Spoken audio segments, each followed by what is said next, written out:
Hello, I'm Andrew Mayne, and this is the OpenAI Podcast. Today, we're going to talk about ChatGPT and education. Does it cause brain rot? Is ChatGPT just a tool for cheating?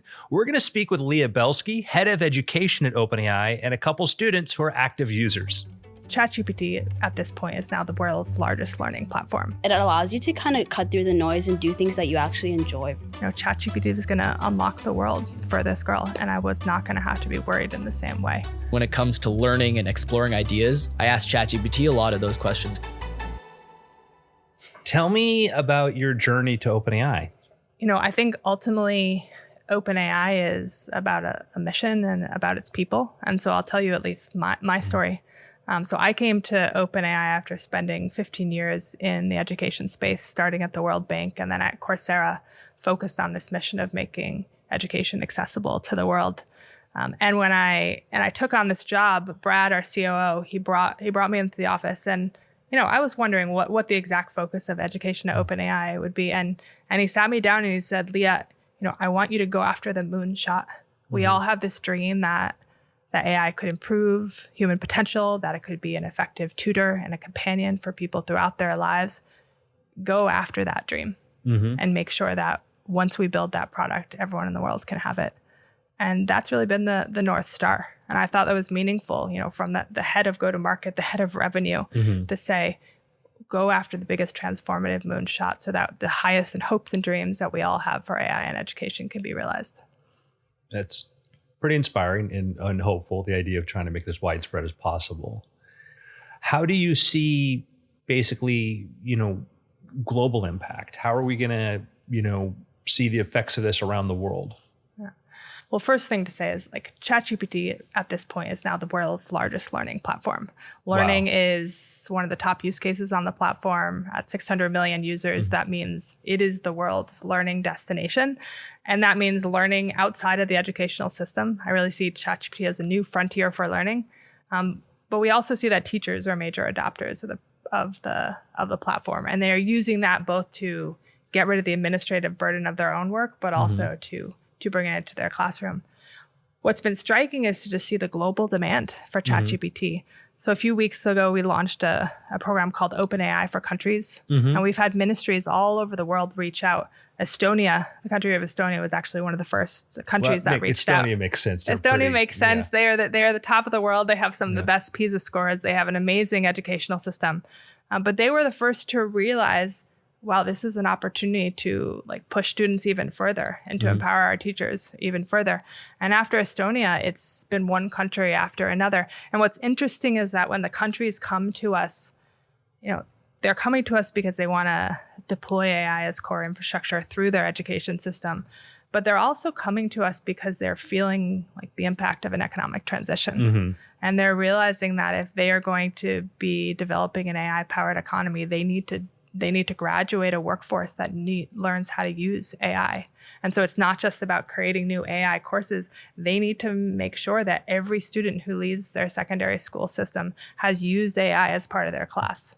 And so it's that dual focus of these countries. They're looking to be economically competitive. They want to build an AI-ready workforce. They want to be successful in a new AI-powered economy. And they want to improve their education system. What are you hearing from educational partners and institutions? So we're hearing a couple things. I think those that have made the investment feel a certain pride that they have equalized access to AI on their campuses. They really believe that AI should be core infrastructure for the campus and that it should be open to everyone. They're conscious that, before introducing AI in many campuses, you'll find a situation where those who are not on financial aid will be buying access to the latest models, and those who don't have access to resources will not. So there's a pride in driving equal access. I think their institutions are also hungry to engage with each other and collaborate and understand what are the top 5 or 10 ways in which faculty are using the tech and bringing it into the classroom. The other type of feedback that we're getting, though, is that students are hesitant to use some of the school-provided AI. And unless universities make a big point of telling students that we're not monitoring this tech, we're not looking at your conversations, students are hesitant to adopt it. What's striking is that the generation of students that is in universities right now is the COVID generation, right? They are used to having some of their first experiences with tech be about like Zoom and Global Classroom and having teachers screaming at them or monitoring and telling them they're not doing that homework while they're all sitting at home going crazy. And so they're hesitant about educational technology. And universities are realizing that if they want to engage with students and help students learn in new ways with ChatGPT, they need to build an actual trust with students. Yeah, I mentioned this before, but like I was frustrated because like the AI detectors were terrible. Like there were these AI like one, I could show somebody how to write text that would be flagged as AI and also how to prompt a thing to avoid it. And that just created this relationship that started off, if you're using a bad tool like that, you take one or two students who didn't cheat and told they're cheaters. That's just. Yeah. In many institutions, I would say we got off onto the wrong foot with AI in the classroom. Instead of trying to be explicit and establish clear policies on when students should use the tech and when they shouldn't, teachers sort of hid from it. We started with policing its use rather than actually sitting there and figuring out how do we actually want to redesign the way we assess students and the way we assign homework. But I think we're moving beyond that point. Yeah, I've been encouraged. And we saw, I remember when I was here, we had one school system that was like, it had kind of a knee-jerk reaction, said we're banning it. And it was like a few months later, they had enough teachers within there going, hey, no, this is a really good tool. We know how to teach to this. And they said, okay, we're going to reverse that now. And it was very good to see energized teachers embrace this and say, okay, in wanting their students to understand, they knew this was going to be part of the future. Well, now there's study mode. Could you talk a little about that? So study mode is a product we just launched, and it is intended to really improve learning in ChatGPT and take it from an experience that is just focused on giving answers to really guiding a student to get to the answers. So in study mode, ChatGPT answers Socratically. It personalizes responses to sort of the level of your learning. It understands the context of what you're learning. It asks great follow-up questions. It asks if you want to have a quiz on the topic. It encourages you to go deeper. And ultimately, this is a first step to really leaning into this idea of ChatGPT as a tutor. So how did this come about? Was there conversations with educators and parents about this? So study mode actually came out of a trip that our team took in India. Oh, wow. Where they realized a few things. One, they realized that in a place like India, families were spending a huge percentage of their per capita income on tutors and after school help. They also realized that there was just a tremendous will and desire among young people to get to the next level. And so, we began this journey of like, what would it take to actually get ChatGPT and turn ChatGPT into an even better tutor than it already is. And so we started by, and this was my first experience building like an AI product. So we started actually building a schema informed by learning science and informed by pedagogical experts that said, how should ChatGPT respond? If it's not just going to give answers, but it's going to actually help you learn. And then we worked with experts around the world to gather what we call golden examples of how ChatGPT would ideally respond. Is the tone encouraging? Does it encourage curiosity? Does it cater a response to the level of a student's need? And through that process of sort of going back and forth and training the model, that's how study mode emerged. And I would say, we're super excited to see the feedback on this product out in the world, but it's also very much a beginning. Yeah, it's a starting point. It's a starting point. We're really only in the early stages of pushing the way in which the model can respond in multimodal ways. One day you could imagine asking study mode to give you samples of a sort of a biology assignment to explain organic chemistry and to pop up interactive diagrams, or to nudge you, 3 weeks down the road. Do you remember you told me that you wanted to ace this year's organic chemistry exam? Shall we dig back into the topic now? It could be proactive and really sort of travel with you over time. And I think over time, the hope is to get study mode to that point.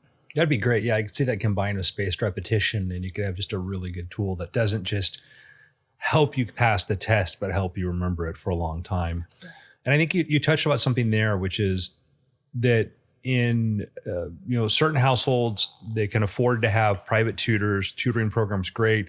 And we talk about kind of the differences in educational opportunities.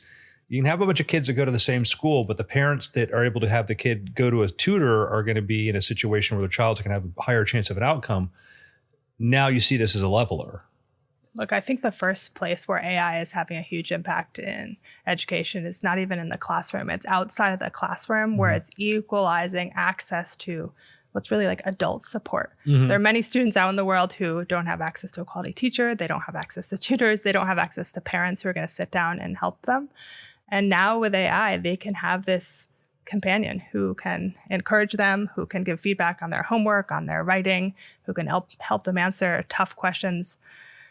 We formed a lab of student users of ChatGPT. It's called ChatGPT Lab. I think you're going to talk to a few of the students.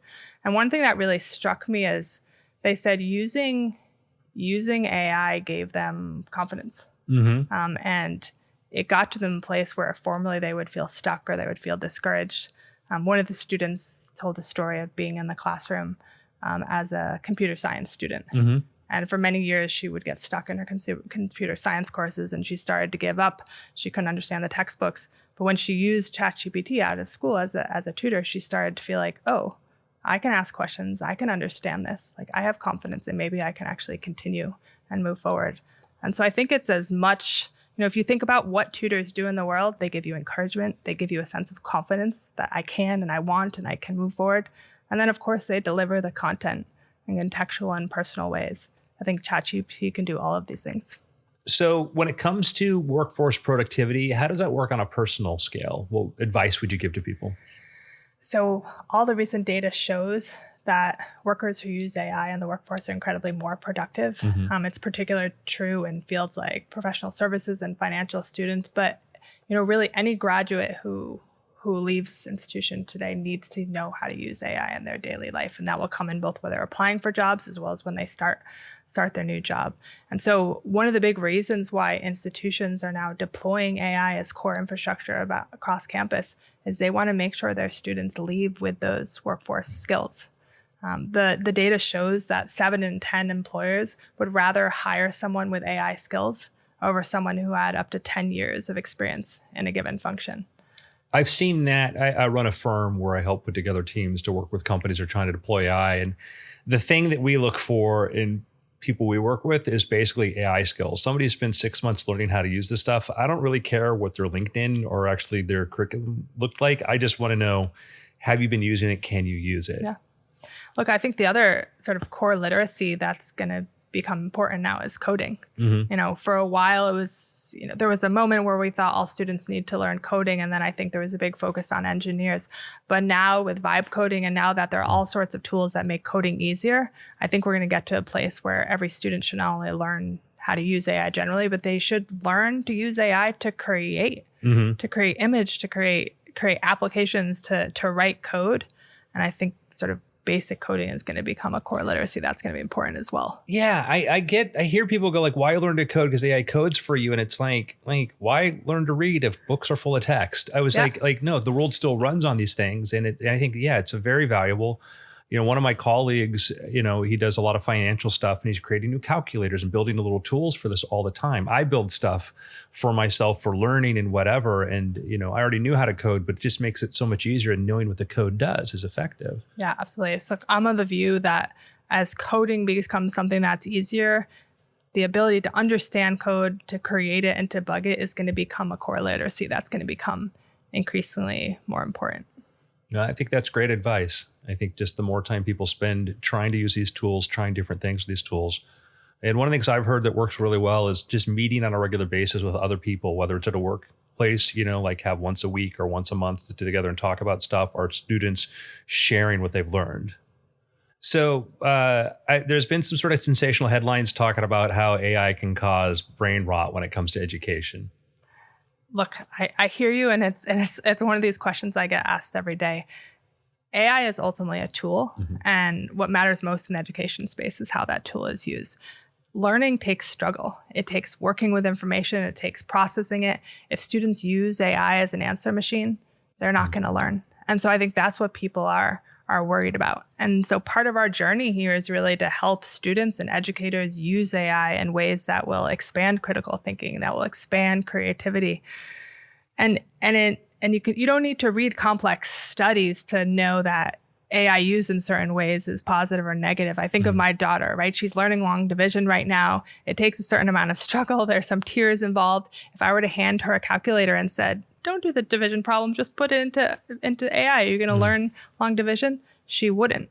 But at the same time, down the road as she's learning advanced math, I anticipate I can give her that calculator and she'll be able to do math at a higher level than she otherwise would.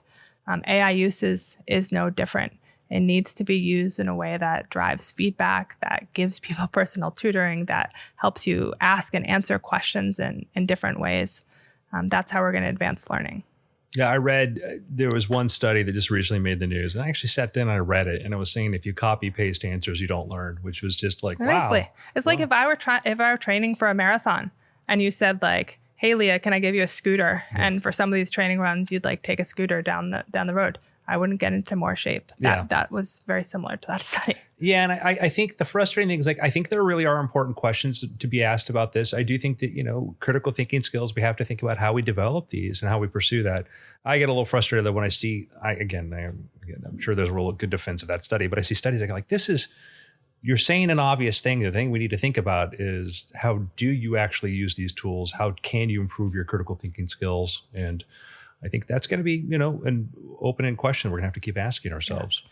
Look, part of the reason why we created Study Mood, which is essentially a tutoring experience for students, is so students wouldn't have to learn how to prompt the model in ways that would give feedback or quiz or drive learning. Instead, it would be a mode that you would enter where the model itself would push you and would guide you towards answers and personalize and give context and scaffold knowledge. So we're on this journey to create an experience in ChatGPT where a student doesn't have to know how to use it in certain ways. And I think that's where you're going to really see the boundaries of learning being advanced. Yeah, and I'm excited because I'm hearing kind of anecdotal stories from parents where they'll, while supervised, but they'll let their kid start a conversation with ChatGPT, and you quickly realize that ChatGPT has infinite patience to talk about frogs. You can never exhaust it. It'll talk about frogs forever. And that budding herpetologist might all of a sudden, realize that they really like talking about this, even though their parents don't. One of the things that's magical about ChatGPT is it is patient, infinitely so. No question you ask ChatGPT is ever stupid. It will always respond. It will always give you an honest, reasonable answer. And two, half of learning is about feeling confident, inspired to learn. One of the things we always said at Coursera is, it's one thing to build amazing courses and amazing tech, but to really get a kid to learn, you need to have them feel like I can learn and I want to learn. And I think a lot of what AI is doing in the education space is giving people that scaffolding to have confidence that they can dive in and they can learn. So one of the reasons I came to OpenAI was actually also connected to my daughter.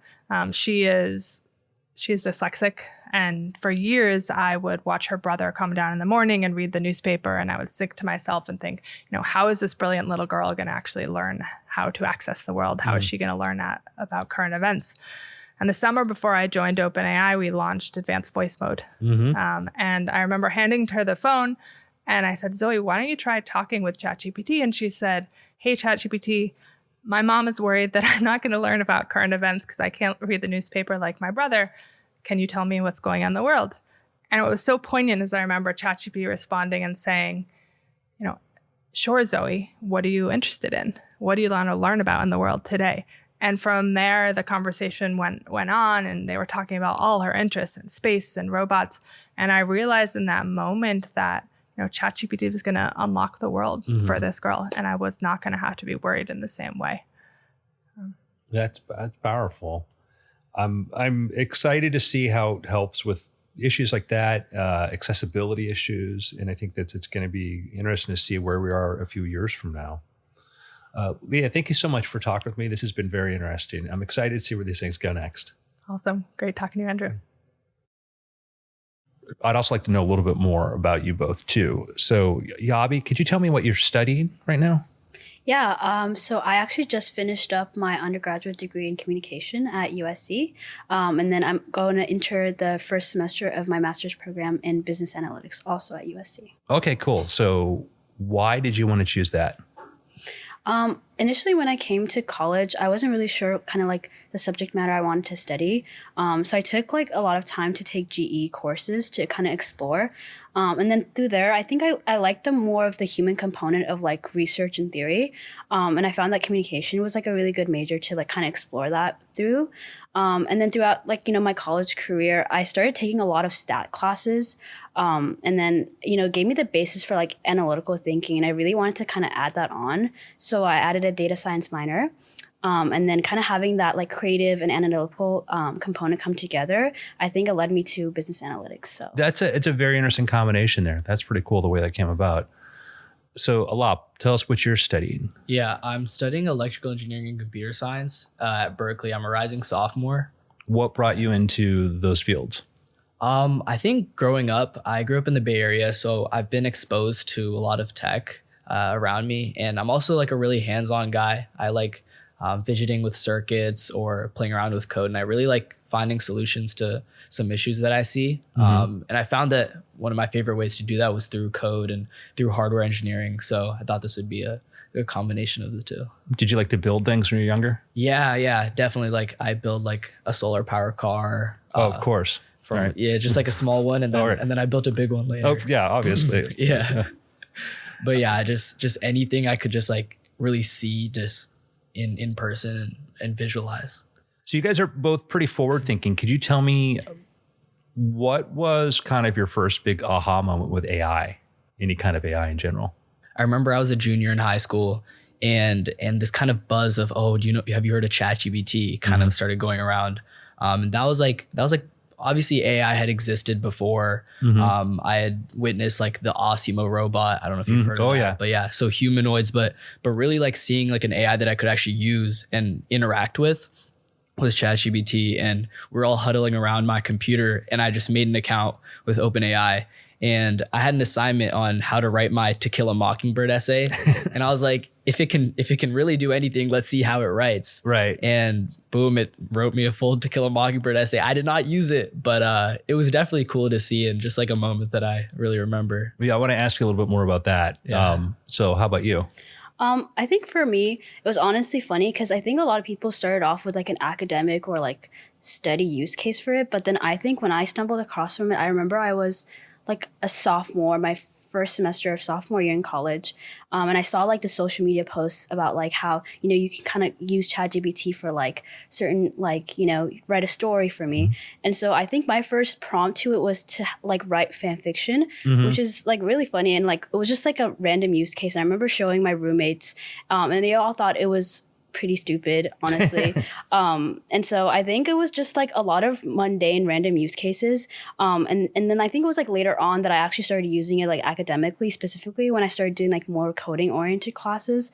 But I think that aha moment for me is the fact that you can use it for like day-to-day tasks and less so for like educational research. I can't let this drop. You mentioned fan fiction. What fan fiction? So just to give context, I feel like when I was younger, as most There's no judgment. do. You don't have the context. There's no judgment Thank you. This feels like ChatGPT. But don't say that to him. Yeah. I see what you're saying. That's great. So I think there's like a lot of different kind of like outlandish like fan fictions like kind of going on. And I think one of the communities that I thought was like pretty funny was like the Shrek fan fiction community. Sorry. I'm sorry. I thought you said the Shrek fan fiction community. Could you say this again? Yes, the Shrek fan fiction community. Okay, so you did say that. Yeah, and so I don't know why that was like the top of mind kind of trope that I wanted to prompt. And back then it was like super early, so it wasn't like the outputs weren't as good. Right. But I feel like this could definitely, be on one of those platforms that they write fan fiction all the time. It's interesting because like part of the value of fan fiction is it's a way for fans to participate. And the AI can produce something that's cool that can kind of appeal to you. And you showed your friends and they were like, what? They're like, this is stupid. But for you, it created a neat moment. I think that's a lot of things we forget. Like I write and I love to write. Part of the writing experience for me though is the writing. And people are like, oh, you worked at OpenAI, are you going to use ChatGPT? It's like, that's like asking somebody to learn to play the electric guitar. Are you just going to have, play electric guitar music all the time instead of actually playing the guitar. Like, no, I learned to write, to do these things. I think that kind of gets overlooked. But that where you can say, hey, what about this scenario? And Shrek fan fiction is like the most sweet, innocent thing I think I possibly could have heard. So how would you say your professors have been adapting? I think in terms of like actual assignments and work, I feel like the way I'm feeling about it is like similar to like how I felt when we were younger in like elementary school and we were transitioning between like doing like hand division to like using calculators to like take on like bigger tasks, like you said. So I feel like it's like that kind of transitional period where it's like I think a lot less like automation, like automative tasks. So like I feel like in my communication courses, like I'm seeing a lot less like as define this like term kind of question and more about like how do you apply this term, what does this mean in like a bigger context. So I feel like there's a lot more focus on like meaning and like intentionality as opposed to kind of more like basic understanding. And I think, you know, a lot of test taking forms are actually like more open format than I thought they would be. And because of that, the questions have also shifted to ask more of like, you know, questions that are like, you know, could be extrapolated to like bigger meanings as opposed to kind of like the typical like define this term. So I feel like that's how I've seen a change. Yeah, I've actually noticed that in my CS classes, some professors, obviously they want us to not use it for these like simple homework assignments that are just like check to see if you actually remember the concept. But for bigger projects, we actually got 2 tracks we could take. One is with using AI and one is without using AI. And I thought it was really interesting that the professor is kind of, you know, greeting this new concept and adapting to it. And the professor said, with AI, we're going to give you a bit of a harder assignment and we're going to push you more. And you're going to have to write a reflection on what AI gave you so that you also get the concepts that AI would tell you. But with the non-AI, you would kind of do a more traditional project. But with AI, you could like push it much further. So it was great that the professor was allowing you to choose between the two. Which did you choose? I chose non-AI. Okay. But yeah, I know a lot of people who did choose AI. Why did you choose non-AI? I think that for me, I wasn't the most like technically like sound with the concept that the project was about. And I remember that I had a few features that I myself wanted to implement in this kind of mini game. But with AI, it was like you can ask it to brainstorm and help you get features and you can implement those with AI. But I kind of knew what I wanted to do from the get-go. And because I already had my ideas, I use AI a lot for brainstorming, but because I already had my ideas, I was like, oh, I might as well just like focus on implementing the ideas that I had already come up with. It's a thing that comes up a lot because I think some professors, they want the students to learn the fundamentals, which is important because if you learn Python, you really need to learn Python. And I think it's going to be helpful even for decades to come. We need to have people who understand how these things work. But I've seen some programs where they're not even teaching them how to use AI for like code generation, which to me sounds like malpractice, you know, which again, just that's my take on that. But I think that I like the idea that there's different courses and the idea that if you're going to use AI, then great, you have to do bigger challenges. And I've had people ask me about this. What do we do if people can use ChatGPT? I'm like, have students do bigger projects, you know, where they would have done a book report before, have them make a music video, you know, just make bigger things and do more. I think there are valid concerns when people are looking at something that's going to change the way that we work and trying to figure out the outcome. And so I understand some of the hesitation there. And I do think that critical thinking skills are important. And I think this technology is trying to adapt to that because if it's just another thing that people copy paste from, then like, yeah, you're not going to learn. So OpenAI is rolling out a new feature, Study the ChatGPT, which seems to be kind of a very interesting approach with that. Have you guys tried this? Yep. How would you describe it? I would say that study mode is it's challenging. And it forces the user to actually challenge themselves with any sort of content. So I myself, when I tried it, I asked it to teach me about AI. And I also tried this with the regular chat mode, and it just gave me a big list of, AI is this, there's this type of learning. And when I asked study mode, it actually just didn't even answer my question and gave me 3 questions to understand what I really wanted. And it said, do you have a specific topic that you really want to get into? How much do you know about this? What are you doing right now? And I got it to a specific topic, which is fine tuning, and it really broke it down one by one. And I think the biggest thing about study mode is that it doesn't just assume that you remember it and move on. Maybe after a few minutes, it'll go back and say, oh, here's a little mental check, a little sanity check. Do you remember this? And you'll have to answer that again, because in our brains, that's what's really like forming those connections, our neural connections, and actually helping us remember these concepts. And I think that study mode does a really great job. If you really want to learn a concept and apply that concept and understand it to its fullest potential, that's when you would use it, when you don't want just a question answer. Yeah, I've also kind of done like a similar like side-by-side comparison with study mode versus like the regular mode. And you guys are very analytical. I love this, that you did these A/B tests on this. Yeah, exactly. I played, I'm like, oh, this is pretty cool. And I think like I was doing like a research on a very like niche topic, kind of about like EDM and rave culture and it's like history in like California. And I was like, I feel like that's like a really interesting topic to kind of do research on, and see what like, you know, ChatGPT has to say about it. And I remember, well, I guess my usage of like kind of ChatGPT for like research is, I feel like I always in the back of my mind acknowledging that it's like an LLM, not very like suited for like research unless you kind of have good parameters around it. Mm-hmm. So usually the way I approach it is that I go through my sources that I find like through Google, like research papers, and I actually paste that into the chat and ask it to only draw from those parameters because I want to keep it like more contained and less like general. And so I feel like when I was doing that research into like kind of looking into like rave culture in California, I found that like when I used the regular mode and put in the context, it did produce a good output. But with study mode, I didn't even really need to use that context because it narrowed the parameters to that back and forth chat. And I feel like my learning was more kind of rigorous through there because it's like we're answering questions instead of being like fed kind of like long pieces of content information that the regular mode gave. So I thought that was like a really effective kind of learning method.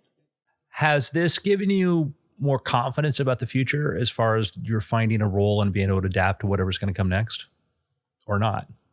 Definitely. I think there's two sides to what OpenAI is producing. I think with this like agent mode, there is that like super futuristic look where you think, oh, like maybe some like certain tasks that I used to be doing for my internship, they won't even want me to do. But then with study mode, it's really like drawing it back and thinking about like each concept that you're learning in school. And so to me, I think study mode is one of the most important modes in ChatGPT because it'll actually help you learn. Whereas I think people are, when they're trying to use AI, they're trying to just get the answer. Yeah. So yeah. I'm excited as a lifelong learner as every time we have a new tool like this to continuously play with it and to see where this is heading. I use ChatGPT all the time. I'm going to admit that here. I don't spend a lot of time on social media, but I was never really a big social media person other than like for news. What has been your experience? Do you spend like, what's a normal day for you? And then also like, let's say how much social media are you using versus ChatGPT? For me, I think, so I actually, not recently, about like a year ago, kind of decided to take a step back from social media usage, just particularly like TikTok, just because I feel like I was just like getting a lot of content in one place in like a digestible manner, which is like what the convenience of it is. But I feel like I started getting too used to that convenience and like I feel like I was just like kind of passively consuming content without really like researching or fact checking it as much. I feel like it wasn't really great. That's the whole point of TikTok. Yeah, that's the whole point. But like, I feel like I was like, it was making me pretty complacent, I think. Yeah. And I didn't like that. So I decided to go off it. So in that sense, I think less of usage with like video form content. But I do like use social media to like communicate with my peers and, you know, I guess Instagram for like photos and stuff like that. But I think ChatGPT has become more salient in my life, like, because I feel like right now as a student, like 80% of my life is like school. And then I guess even the summer, like another 80% of my life is like work. So I feel like I definitely use it, whether it's like in terms of that or even like day-to-day like activities. I feel like much more using ChatGPT than I am social media. But yeah, I think a big thing is that like social media is now trying to be that kind of like a one-stop shop for kind of everything, right? Like people will now shop on social media. People will now find their news on social media, see what their friends are doing. And I think similar to what you were saying, Yabby, about how social media, you kind of started getting a little bit of everything. You know, some people can find that as a good thing, but for me, when I used to go on social media, I realized that I was just scrolling for hours because I realized that I was like, oh, like I'm getting some news content, I'm learning about some things here. And so I was less actually conscious about the time I was spending on social media.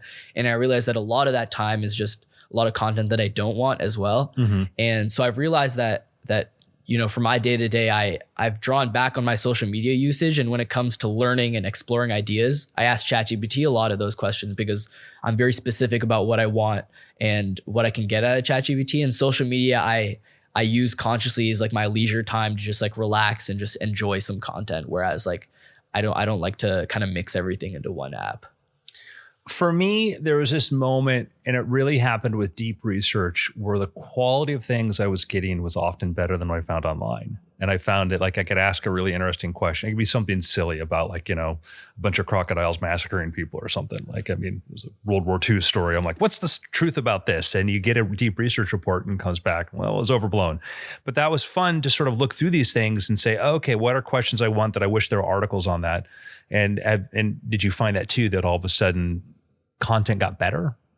I remember, so in high school when ChatGPT first came out, I was in like a research class where I basically just researched on a topic that I wanted to and wrote a paper about it. And early on, ChatGPT couldn't access the web, so I'd paste in a link and it'd be like, "Oh, I can't read that." And so I found that like I would like paste like a big paper in and try to give it that way, but it wasn't good at like finding content for me. So I really had to do that myself.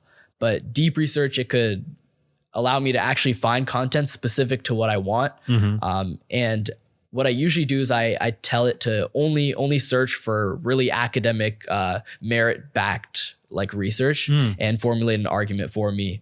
And the content itself is actually very good, and I cite it pretty often. So for you, Abby, do you have any particular tricks you use or things you do to try to get it to sort of perform the way you want it to? I think, yeah, first and foremost, kind of like narrowing the research parameters, I think is helpful by feeding it kind of the sources that I want it to kind of generate from.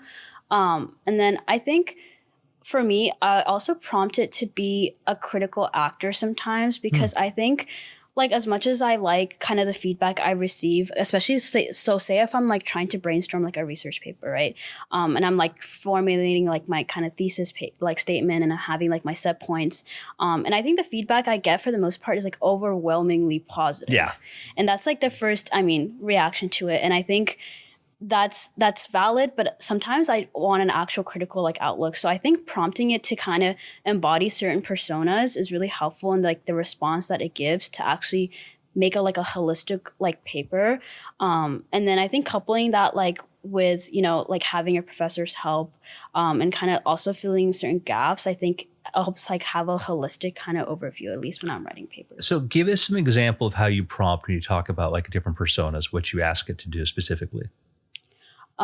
So for example, I think a while back I was doing some research on conspiracy theories. And I think it was interesting research because I feel like there's a lot of information out there. And so I think first step, definitely narrowing those parameters. And then I think I was creating kind of the arguments that like followed under there. And I asked it to actually make up a conspiracy theory using kind of the concepts that I've been learning. And so it made up a conspiracy theory. What was the theory? I think it was some theory about like airport mirrors. Go on. And I forgot what the exact parameters were, but it was something about how like airport mirrors are like monitoring like your activity and how like you should be careful. But it obviously worded it in a very elegant way because it was using kind of that research to kind of like say, okay, this is why people believe in it. And so I asked it to take up like certain personas across like, for example, the political scale, and ask it like, you know, how would this person react to it? How would this person critique it? How would this person believe in it? And I think it gave me like kind of like an overview like for my learning, but also like for the like argument forming, making sure that I'm thinking it from like this critical lens or this lens, and not just through like what I think, you know, about that conspiracy theory. That's really good. I think that's one of the really low key things I think people could probably do more of, is not just say, give it one point of view, but actually tell like, yeah, give me a couple of different points of view. And that was even back with GPT-3. That was what I thought was really cool, is I could simulate a conversation from different points of view. And it was reading those transcripts was interesting because you could see the model is pretty good at adapting to that. And I love taking research papers and saying, give me the counterpoint, give me this to that. And I think as that kind of tool, that's helpful. Do you have any particular kind of tips you use for any kind of personas or any just some questions you ask? Yeah, definitely. I agree with like it's very like lenient with you, and it'll be like, oh, like you've done a great job on this. And I found that you can put a specific instructions for your chat. So if you go to like personalized GPT, you can put specific instructions. So I say like, no fluff, like just get to the point, be brutally honest with me whenever I ask you a question or whenever I submit what I have. And to the persona thing as well, like I think it's a great thing to get different perspectives versus just tell it, oh, what do you think? Because then it'll be, oh, like more like I'll take your side and your perspective on it. So I've told it to, act as like a consultant at a top firm and tell me how you do this. Or I told it to act as like a super creative like professor that researches on this and come up with unique solutions to this. So I think really putting ChatGPT into like a persona, a perspective, and a professional will like empower it to actually do better, is what I've noticed. You two are both, I think, probably very well engaged students. You have a lot of thought about this. What are some misconceptions you hear? Like I talk to people bring a ChatGPT in education, people like, cheating and this sort of stuff. And again, there's a conversation to be had for there, but I think sometimes I hear this sort of assumption that every kid's just automatically going to use this to cheat. Have you encountered that? Do you feel like, was that in your experience? It is a great question, and there's a lot of thought that goes into it. But the more I think about kind of originality and how people want like your own authentic original work, because like that'll help with your learning. That's definitely true. But then we're going to get to a point with AI, and maybe we already have, but it'll keep going down the line where actually like AI produced work is going to be like much, much better than humans, to the point where why are we just like dismissing what an AI can produce? Yeah. And I think soon we'll get to the point where we'll have ChatGPT, like it'll have a much bigger impact in, let's say, like writing some report. But then teachers and students will also have to adapt to how they can show their growth while also like using AI to its fullest, because it can complete so many great tasks that humans can't. I think it's just hard to answer that question because I feel like we're redefining. No, he just said it was a great question. He just said it was a great question. No, go ahead. I was just saying, I think it's hard because I feel like we're like kind of redefining what like cheating means. So I feel like I don't even know what cheating means anymore. So I feel like that's why it's like kind of hard. Yeah, no, it's a fair question and a fair response. What advice would you give to high school students right now about using these tools? I don't know, something that I think I've like a lot of my friends were talking about, even like before I came here, I was, staying with my friends from college, and we were just like talking about, I was asking their experiences about like ChatGPT and AI. And one of my friends was like, I feel like if I had ChatGPT in high school, I wouldn't be where I am today. And I asked her like, oh, what do you mean by that? And she said, I feel like I would just be stupider. I feel like that's just the best way she put it. And so I thought about that, and I feel like I can somewhat see that point, but I think the way that like AI is developing, at least AI usage, I feel like we're noticing kind of like a shift, at least, anecdotally from what I see, a shift away from kind of using it as like a cheat use case or, a use case to like, take the easier path, but more so to just like improve like your productivity and like learning. And I think like through that lens, I think that advice like I would give is to kind of like, have like an intrinsic motivation. I mean, that's hard advice, but I feel like, you just have like that motivation to learn. And I think you can really use ChatGPT to kind of help you, but don't use it as a crutch at the same time. I think you just have to hold yourself accountable and kind of not using it to get the answer, and more so to help you kind of understand things better. But I think that's hard when you're in high school. Mm-hmm. But I think it allows you to kind of cut through the noise and do things that you actually enjoy versus, things that are kind of like assigned to you, I guess. Yeah, definitely. I'd say for high school students right now, I'd say be wary.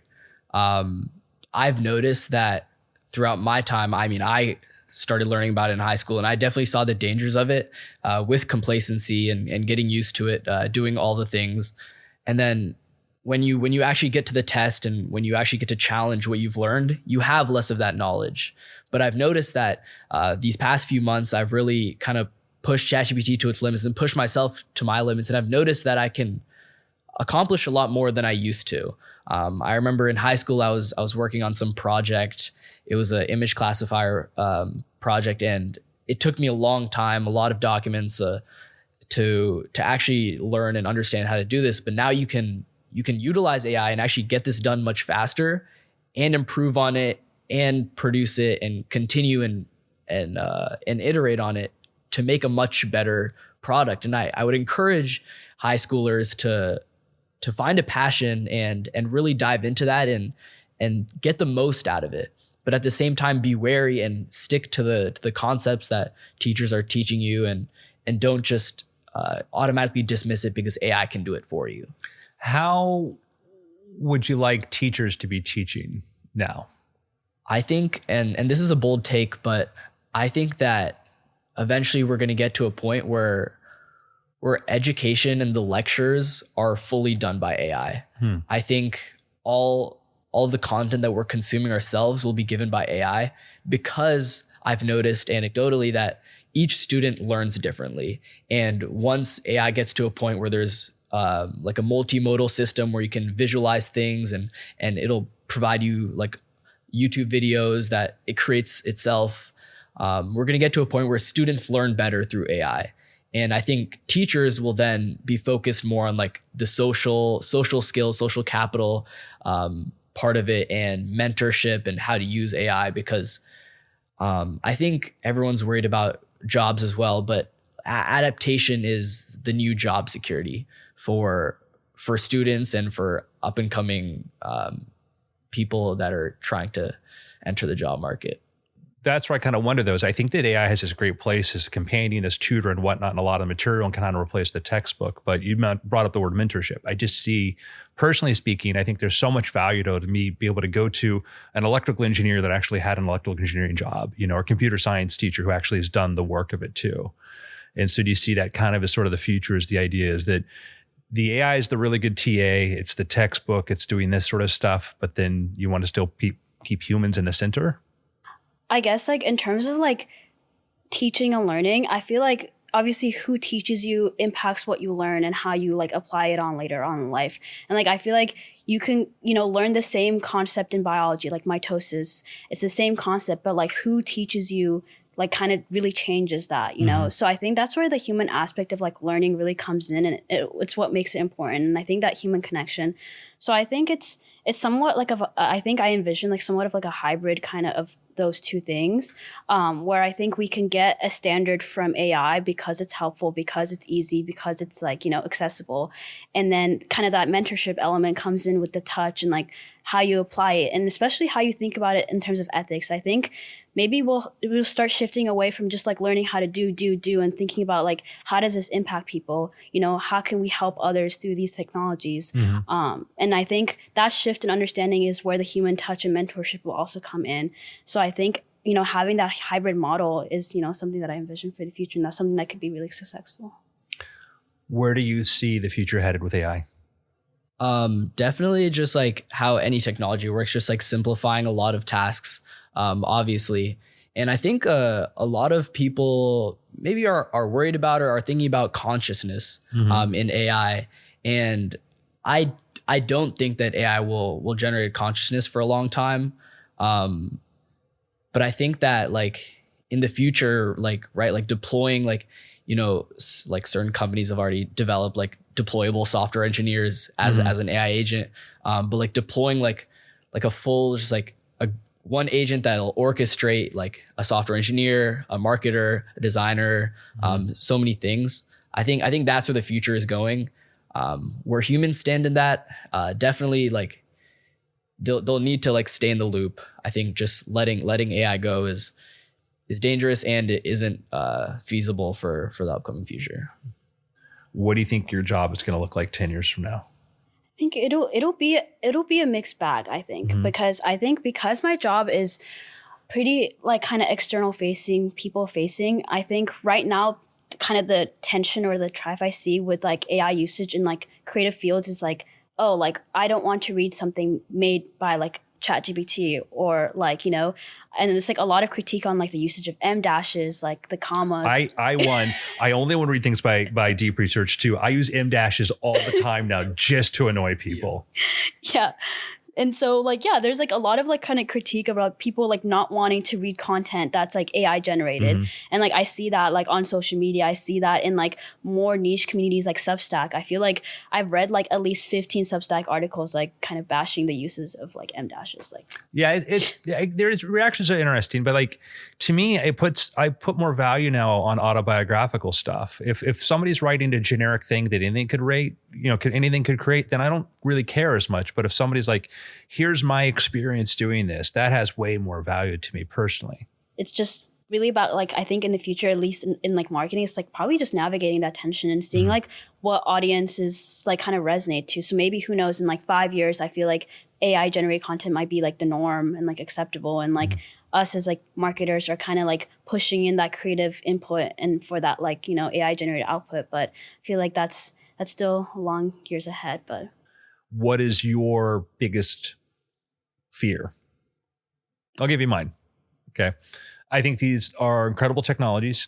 I think everybody has the right to kind of approach this however they want. And if somebody says I'm taking my time, that's fine. My concern is I think there's a lot of value. I think it's an incredible learning tool. And I find that people can get up to speed very quickly in 6 months. I think 6 months time spending this stuff, you can then go into a company and you can do a lot of value, or you can create a company and do this stuff. And my concern is that people are kind of hesitating too much and not asking a question. And maybe we're not doing enough to teach or communicate everything we're doing there. And my fear is people missing out. I kind of have like an opposite view. I think that maybe specifically because I'm inserted in this education, that some people will try to like find a way around like everything that's traditionally education with AI. And there are a lot of loopholes within education.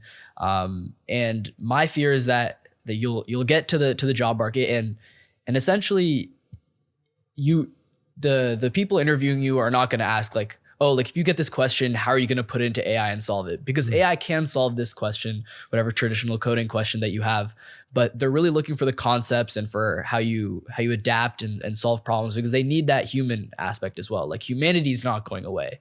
And my fear is that that like the use of this tool is going to go too far where they realize that like traditional education is still important and understanding those concepts is still important.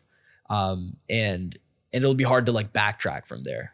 For me, like my fear component comes from a place more of like having kind of like knowledge and truth centralized in one place. I think that's what's more fearful for me, because I think right now we have not like knowledge fragmented in so many different places. And I think the beauty of learning is like taking each of those pieces and putting it together in one kind of like streamlined understanding for yourself. But I think with, kind of the usage of like ChatGPT and like certain like, like chatbots on its own, and having that kind of as like the search engine or like the centralization of truth, I feel like could be like a bad feedback loop sometimes, where I think you're referring to the same sources and not really doing kind of that work to like reach out different like knowledge sources. So I think that's where my fear comes from. And I think it becomes amplified when like, with the emergence of things where they're like specific like chatbots like that are themed. So like maybe like, doing like a chatbot only for, far right activists or like far less activists. And like kind of when you go down those like feedback loops and you're unable to kind of extract yourself and have like a broader perspective because of kind of the accessibility of like, generative AI, I think is like where my fear comes from. But. So kind of like where our social media, your fear is kind of echo chambers that people are going to say, I'm only going to use these sources or that sources. I would say that I'm optimistic and overall optimistic because it's a lot easier. Like you pointed out before, as you said, hey, I want you to use these sources and I want you to take different opinions and I want that. And is that something we need to be thinking about incorporating more into education and how we teach people critical thinking? The idea that if you're not challenging yourself, you're not learning? For sure. I 100% agree with that. And I think that that's what the study mode does great. Like it does give you that challenging aspect. And when your brain starts like, really like diving deep and you start thinking, critically thinking about, maybe different counterexamples, different perspectives, then you can get a full overall just assessment of whatever you want to be thinking about. Every time I ask this question, I usually get a good answer. Sometimes immediately, sometimes it takes longer for people to think about that. I want to ask about your favorite prompts, things that you've used that give you fun results or cool ways to use it. So I've kind of noticed two things. I think the main thing is I can really, I can kind of personalize and give ChatGPT the specifics about me and then have it give me an answer based on that. So I tell it my diet preferences, what I want out of the food that I'm eating. And when I go to the grocery store, I'll take a picture of the receipt and have it grade it. How well did I do based on this grocery trip? Because I want to make sure that I highlight and I get all of my vitamins, and let's say that's my specific goal, and it'll grade me based on that objectively, and it'll also track progress over time. But I think the main thing with prompts is that you can talk about you yourself, and it'll also store that in memory. So I've been playing basketball for a long time, almost all my life, and I have like some knee issues that I've run into, and sometimes the traditional like best way to like work out your legs isn't the best when you have knee pain. And everyone has different types of pain and different ways that gets aggravated. So when I ask ChatGPT, I have this pain, but when I do this exercise, it feels fine. But when I do this exercise, it really hurts. So can you maybe diagnose the problem? Maybe it's not that good at that, but can you make me just a exercise regimen that'll be wrapped around my specific needs? Oh, that's really cool. Yeah. Giving me some ideas. I think for me, so I also can think of like two use cases. But I think personally for me, the best thing that, ChatGPT and like AI gives me is like time. And like, I think having more time makes me happy. So like, I feel like ChatGPT does make me happy as a person. But I think the best kind of like manifestation of that is like kind of like small day-to-day tasks. And I think one of the times I used it was, so I think I had like a reading list of like 15 books that I wanted to go get. And so the nearest bookstore from my campus is the Last Bookstore, which is in DTLA. And for those of you who aren't from LA or know the area, it's really tough on parking. It's kind of like a very in and out situation. So I think there's like a time pressure for me. And I also didn't want to pay like $40 after a certain point. I wanted to put together the optimal strategy to get in and out of the bookstore in like 15 minutes. And so that started off with kind of feeding it like the 15 books that I had in mind, and organize it based off of like the library's organizational system. And then the last name of the authors and the genre. So like kind of like those three inputs. And so it gave me the most optimal strat to kind of like grab those books and get out as fast as possible. So I thought that was a really cool use case. And I've been using, a lot of kind of use cases like that to optimize my time. And then just another kind of like use case that actually my friend taught me is to kind of use voice mode to really also help with that time convenience. And so I saw him use it while he was driving. And he put it on voice mode. And every time he would see like a tech billboard in San Francisco, he would ask it, oh, what is this company? Like, what does this billboard mean? So I think it was nice how he's able to kind of learn on the go and just like do some things that he's like interested in with kind of like mundane tasks like driving. And then so I started kind of adopting that. I'm taking like a summer course right now. And so I don't have a lot of time with, the work commute while driving. And then there's actual work for most of my day. So to really optimize my time, I've been just using voice mode to kind of do like steady, like recall and back and forth on certain concepts so that when I get home, I feel like my brain is already ready and active to like do the assignments. So I think like that aspect has been really cool, and being able to use that voice feature is also really cool because it's scarily like human-like. So I feel like I'm actually talking to someone. Guys, it's been great. I'd like to thank you both for being here and look forward to talking again further down and seeing where your paths have taken you. Yeah, no, thank you so much for having us. I feel like it's a great platform to kind of like talk about like AI and like especially in the education space because it's something so salient. So I'm glad like, we had this platform. Thank you for having us. People can use words like salient. Exactly. I echo what she said. No, this has been great. Great conversation. I'm glad we got to talk about some hard hitting topics and also some optimistic topics. Yeah, I'm very optimistic. I mean, it's going to be the more we can help our friends adapt and find their own place with it, the better.